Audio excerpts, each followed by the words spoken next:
ఈరోజు తెల్లవారుజామున 4:30కి నిద్ర లేవగానే బయటికి వస్తూ ఉంటే ఈ యొక్క పిట్ట దర్శనమిచ్చింది. తడిచిపోయి ఎగరలేక ఆగిపోయినట్టుంది. ప్రతి సంవత్సరంలాగే ఈ సంవత్సరం కూడా ఎంఆర్ఓ ఆఫీస్లో జరిగే జెండా వందనంలో పాల్గొనడం జరిగింది. ఎంఆర్ఓ ఆఫీస్లో చాలామంది హాజరయ్యారు.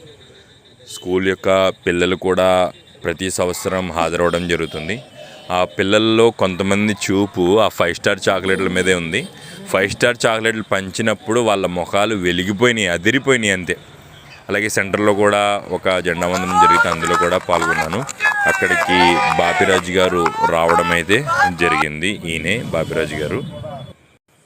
ఆకలికి జాతి, కులం, మతం, ఉన్నవాడు లేనివాడు, నల్లోడు తెల్లోడు అని ఎటువంటి భేదాలు ఉండవు.